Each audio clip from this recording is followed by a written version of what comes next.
Halo, Assalamualaikum semuanya. Bertemu lagi dalam Manajemen Perubahan Part 56 bersama saya, Dr. Anissa Mardatilah, MSI. Kali ini kita akan membahas tentang perubahan terencana dan tidak terencana. Perubahan adalah membuat sesuatu menjadi berbeda. Perubahan dapat merupakan perubahan terencana atau planned change, atau perubahan tidak terencana unplanned change. Perubahan dapat terjadi pada kegiatan yang sifatnya rutin dan kontinu. Namun, yang lebih penting adalah pada kegiatan yang sifatnya strategis yang tidak terjadi berulang-ulang. Planned change atau perubahan terencana adalah aktivitas perubahan yang disengaja dan berorientasi pada tujuan. Sementara unplanned change adalah sifatnya tidak sengaja dirancang untuk memenuhi tujuan organisasi. Perubahan tidak terencana merupakan pergeseran aktivitas organisasional karena adanya kekuatan yang sifatnya pengaruh lingkungan eksternal, berada di luar kontrol organisasi. Terdapat 3 macam tipologi menurut Kreitner dan Kinnicky 2001, yaitu adaptive change, innovation change, dan radically innovative change. Adaptive change menyangkut pelaksanaan perubahan yang terjadi berulang pada unit organisasi yang sama atau menirukan perubahan yang sama oleh unit kerja yang berbeda. Innovative change diperkenankan praktik baru pada organisasi berada di tengah kontinum dalam kompleksitas biaya dan ketidakpastian. Sedangkan radically innovative change merupakan jenis perubahan yang paling sulit dilaksanakan dan cenderung paling menakutkan, kepercayaan manajerial dan keamanan kerja pekerja. Resistensi terhadap perubahan cenderung meningkat. Perubahan inkremental hampir terjadi dengan sendirinya.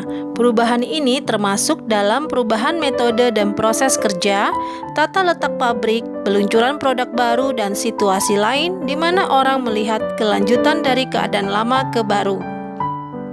Sedangkan perubahan fundamental merupakan perubahan yang sifatnya lebih strategis, visioner, dan transformasional. Tempered radical change. Pada dasarnya, ini seperti perubahan inkremental. Bentuk perubahannya dapat berupa disruptive self-expression atau ekspresi diri bersifat mengganggu, yang secara pelan-pelan dapat mempengaruhi orang lain. Misalnya hal-hal yang sangat sederhana, seperti cara penggunaan bahasa, cara pakaian, atau sikap tertentu secara perlahan mengubah iklim kerja. Verbal jujitsu atau bela diri secara lisan melibatkan kekuatan untuk mengarahkan perubahan situasi. Pekerja yang menerapkan verbal jujitsu bereaksi atas pernyataan yang tidak diinginkan dan mengalihkan menjadi peluang untuk perubahan yang akan diperhatikan oleh orang lain.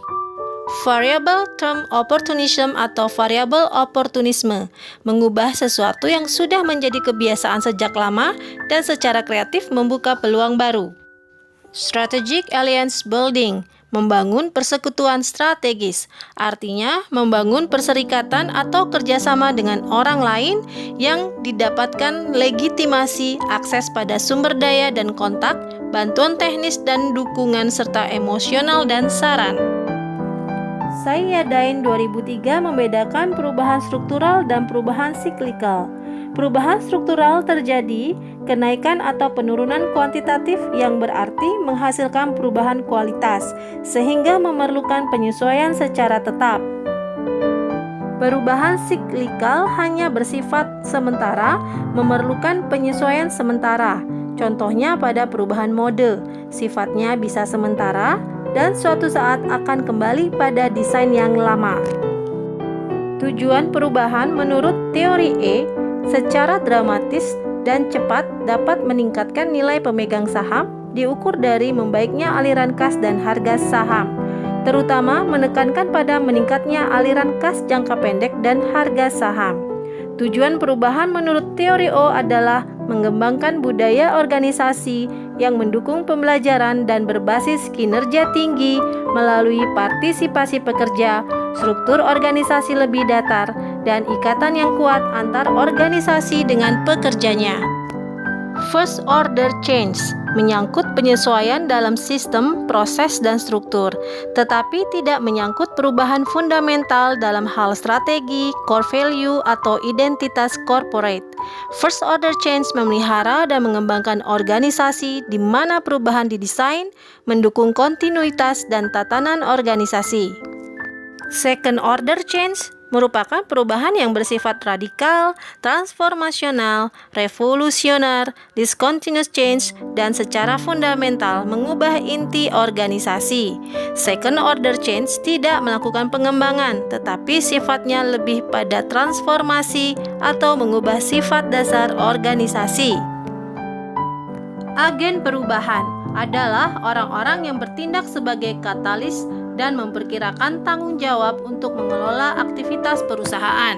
Pada suatu proses perubahan, kemungkinan timbulnya resistensi itu adalah suatu yang wajar, karena mereka sudah memiliki kebiasaan dan pola gaya style sebelumnya yang dianggap sudah paling nyaman.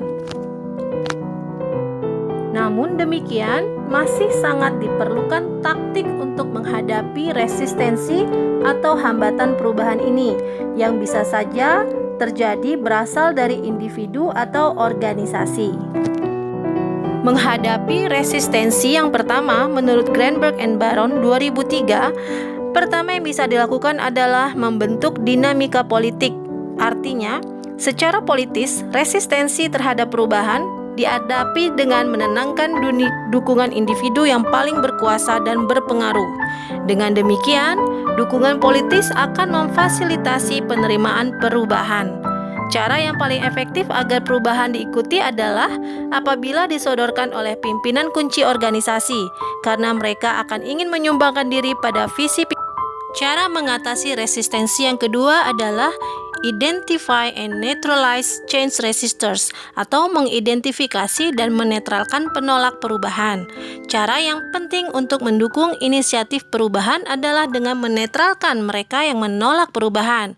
Seiring perubahan ditolak karena orang mengatakannya di depan umum yang menekankan ketakutan pada diri mereka atas perubahan tersebut, tetapi pejabat organisasi gagal meresponnya. Yang ketiga, educate the workforce atau mendidik angkatan kerja. Terkadang, orang menolak untuk berubah karena mereka takut akan masa depannya. Misalnya, ada rasa ketakutan akan keamanan ekonomisnya. Sebagai bagian pendidikan pekerja tentang apa arti perubahan organisasional bagi mereka, top manajemen harus menunjukkan sensitivitas emosionalnya. Kecenderungan pada pekerja adalah takut terhadap perubahan. Oleh karena itu, mereka harus dididik agar mengerti tentang arti perubahan organisasi bagi mereka. Taktik yang dapat disarankan untuk agen perubahan dalam upaya mengatasi hambatan terhadap perubahan, pertama yang bisa dilakukan adalah A. Pendidikan dan komunikasi. Hambatan terhadap perubahan dapat dikurangi dengan memberikan pendidikan dan melalui komunikasi dengan pekerja untuk membantu mereka melihat logika dari perubahan. Sumber hambatan terletak pada salah informasi atau komunikasi yang buruk. B. Yang kedua adalah partisipasi. Sangat sulit bagi individu menghambat keputusan perubahan di mana mereka diikutsertakan. Sebelum membuat perubahan, apa yang dipertentangkan dapat dibawa ke dalam proses keputusan. Umpamanya, peserta mempunyai keahlian untuk memberikan kontribusi, ikut sertakan mereka dapat mengurangi hambatan, memelihara komitmen, dan meningkatkan kualitas keputusan perubahan. C. Fasilitas dan dukungan. Agen perubahan dapat menawarkan serangkaian upaya untuk mengurangi hambatan dengan memberikan fasilitas dan dukungan kepada pekerja. Hal tersebut terjadi ketika pekerja merasa takut dan tingkat kegelisahannya tinggi. Pekerja dapat diberi konseling dan terapi serta pelatihan keterampilan baru. Negosiasi adalah yang keempat. Negosiasi sebagai taktik mungkin penting jika hambatan datang dari sumber yang kuat. Jika hambatan terletak pada beberapa individual yang kuat, paket penghargaan spesifik dapat dinegosiasikan agar dapat memenuhi kebutuhan individu. Yang selanjutnya adalah manipulasi dan pemilihan. Merupakan upaya menyembunyikan usaha mempengaruhi, mempermainkan kenyataan, membuat tampak lebih menarik, menyimpan informasi yang tidak diinginkan, dan menciptakan gosip tidak benar agar pekerja menerima perubahan. Kooptasi atau pemilihan merupakan kombinasi manipulasi dan partisipasi. Pemimpin kelompok penghambat disuap dengan cara memberi mereka peran kunci dalam keputusan perubahan. Yang selanjutnya, lakukan paksaan atau kekerasan merupakan pelaksanaan ancaman langsung atau paksaan terhadap penghambat, ancaman terhadap pemindahan, kehilangan promosi, evaluasi kinerja negatif, surat rekomendasi buruh. Sementara itu, Husey 2000 menekankan pada 3 faktor yang diperlukan untuk meredusir resistensi, yaitu dengan participation, communication, dan training. Kreitner dan Kinnicky 2001 memperkenalkan pendekatan sistem dengan memberikan gambaran menyeluruh atas perubahan organisasional dilihat dari inputs, target elements of change, dan outputs. Tahapan perubahan selanjutnya disampaikan oleh Kotter, di mana kesalahan yang sering terjadi dalam proses perubahan antara lain, pertama, memberikan kesempatan terlalu banyak terjadinya kepuasan dengan dirinya sendiri. Yang kedua, kegagalan menciptakan koalisi pengarahan yang cukup kuat. Yang ketiga, merendahkan kekuatan visi. Yang keempat, kurang mengkomunikasikan visi. Yang kelima, membolehkan hambatan menutup visi baru. Yang keenam, gagal menciptakan kemenangan jangka pendek. Dan yang ketujuh, menyatakan kemenangan terlalu cepat. Yang kedelapan, lupa menanamkan perubahan secara tepat di dalam budaya organisasi. Sebagai konsekuensinya, strategi baru tidak dilakukan dengan baik. Akuisisi tidak mencapai sinergi yang diharapkan. Rekayasa ulang memakan waktu lama dan tentu saja berbiaya besar. Downsizing tidak menyebabkan dapat mengontrol biaya dan program kualitas mencapai hasil yang diharapkan. Selanjutnya, model perubahan menurut Taegi 2000 melihat bahwa model perubahan Lewin sangat sederhana, sehingga dipakai dasar oleh semua model. Lewin mengembangkan model 3 tahap yang menjelaskan bagaimana memulai, mengelola, dan menstabilisasi proses perubahan. Tahap tersebut adalah unfreezing, changing, dan rephrasing. Akan tetapi, menurut Taegi, model tersebut belum cukup karena tidak menyangkut beberapa isu. Model proses perubahan yang selanjutnya adalah Bridges dan Mitchell 2002 berpendapat bahwa perubahan memerlukan tahapan transisi sebagai reorientasi psikologis.